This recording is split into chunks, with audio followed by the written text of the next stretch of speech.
Hey guys, good morning. What's going on? I wanted to come on for a minute on the Jay Slater case. There's been some things bouncing around about the cell phone. Trigger warning, guys, by the way, times 100 million. And allegedly, this is just my opinions, all alleged. But it's agreeable and disagreeable. I don't really know. I mean, I know that two sets of investigators have put out that the phone was found with him. I know some believe the phone was found on the beach. I know supposedly there's an AirTag pin involved, which the AirTag pin, the only way they would have got the AirTag pin would have been from Jay's cell phone. But if they were looking for an AirTag pin, right, then on the bag, then that means that he had the bag. So that I don't know. I don't believe he had it with him when he left, but he possibly, who knows? I guess maybe we'll never know. But the only way that they could have received that AirTag is if they either, one, had his cell phone, two, were able to clone his cell phone, and that would explain why somebody said that somebody had hacked into Jay's account. Remember that in the beginning? The only way they would have done that would be to clone it. Would mean to where they could get the pin and find the pin if there was an AirTag involved. But then again, what that doesn't make sense about is they get a ping from an AirTag, from a bag, okay? If he would have fallen that morning, his bag would have been with him. So the AirTag ping would have been with him. They would have found him. It would have taken them straight to him. That's the only reason I feel like maybe either that wasn't the case or it was the case. But if you look at it as it was the case, okay, say they were able to clone his SIM card. I believe he had an iPhone, I think, not an Android. So with an Android, you can get the pin from that device, but if it's an Apple, you can only go to Find My Phone for him to get his AirTag off of Bluetooth. But now, could somebody, like I said, could have cloned it? I've seen them clone phones before. They cloned Caleb Harris's phone, a missing young man out of Corpus Christi, Texas. So I know they can clone the phones and the SIM cards and get a ping off of it that way. But that would not explain, they would have found him. Like, as soon as they got that ping, they would have found him. Because that means the bag would have been with him.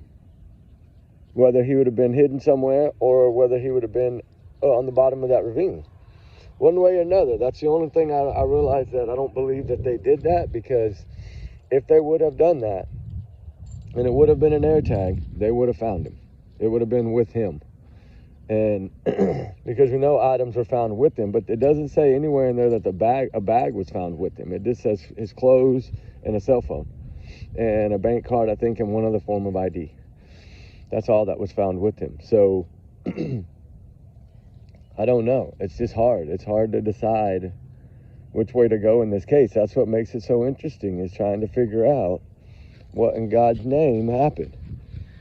Because, I mean, they're pinging all around those areas. I know that the cell phone ping itself was by that restaurant, by those little huts, those little adobe brick little vacant buildings down there. They had photos of it all over. And they found a bunch of water bottles and stuff in there, they said, in that one little hut.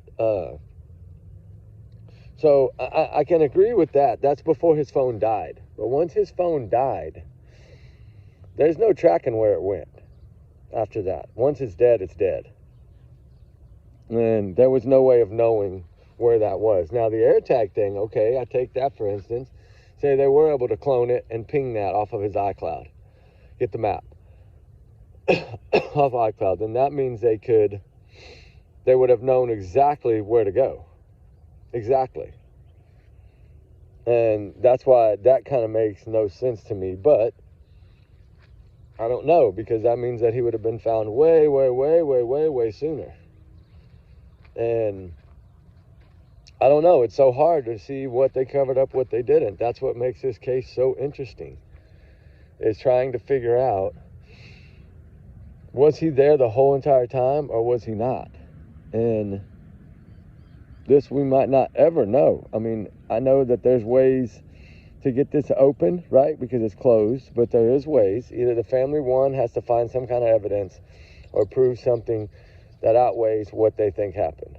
Or they have to either be a witness come forward or somebody with some rock solid evidence to show that there was foul play. If that can be done, which is what we're all trying to do, if that can be done, then they will reopen the case.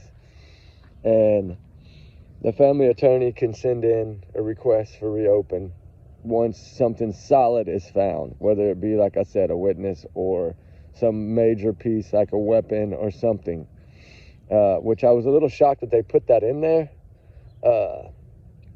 because it makes you wonder, do they think something was used or what? Why would they put just a weapon in there? Why not just put evidence or a witness?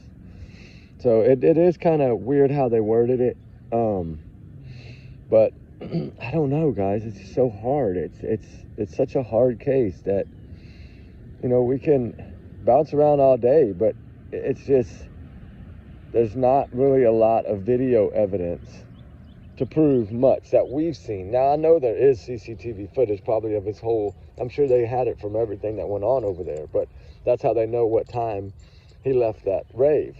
And I mean, they did put out the timeline based on CCTV footage, but it's so hard, right? It's hard because we don't know which direction to go.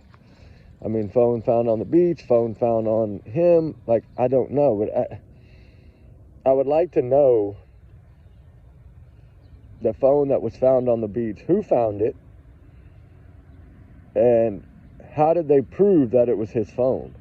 Because that would make a big difference if they could prove that that was his phone found on the beach. And not, because I know there was, I think there was a phone found the same direction he was heading, but on the beach right there. But I think it was an Android, if I'm not mistaken. And that's why I thought, okay, that's not his because he has an iPhone. But maybe I'm wrong. Maybe he doesn't have an iPhone.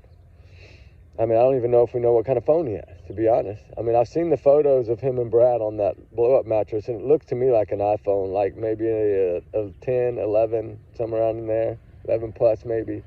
But I don't know exactly. But if somebody knows exactly, can vet what kind of phone he had, that would be great to know.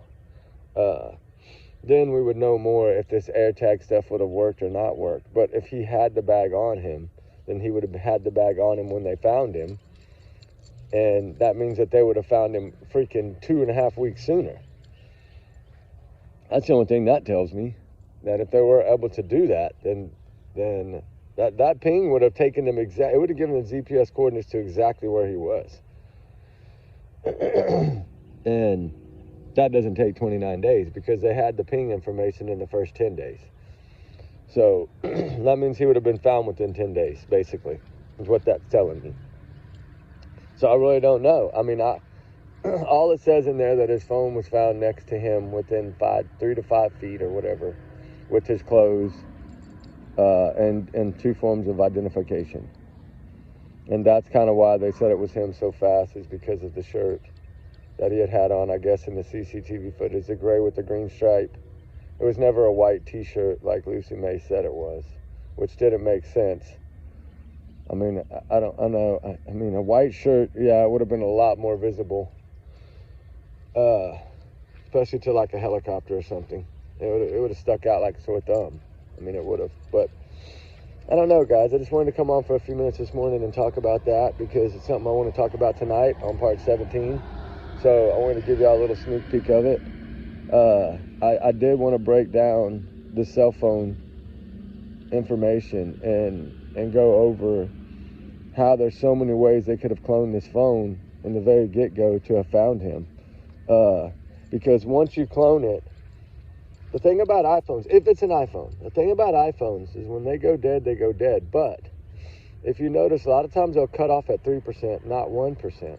And that's designed for a reason, so it can still leave a signal for a short while, right? And so whenever that phone was stopped in one spot, if they would have cloned that thing and pinged it, they would have known exactly where that cell phone was. So that's what makes me wonder about all the cell phone stuff. And the thing is to try to find the vetted one, the one that's right. And because that's what you have to do in cases like this. If you want to build a case at all, you have to have accurate information. And so if y'all tell me that the phone was found on the beach, and that means both the UK and the Tenerife investigators and all the rescue companies that were there helping with the search are all telling a fib. And I don't know. I think the UK took it more seriously than the Tenerife police did, because they were the ones that put out what you can do to get this open. So I think that they feel like if more evidence comes, they will be happy to open it, from what I gathered speaking with them. So I don't know, guys. We just have to keep up the fight. But I did get some other information that I'm going to talk about tonight. So y'all guys be good, be safe. Remember, trigger warning times 100 million, and we'll talk tonight. All right, guys. Justice for Jay Slater. Be safe. All right. Bye.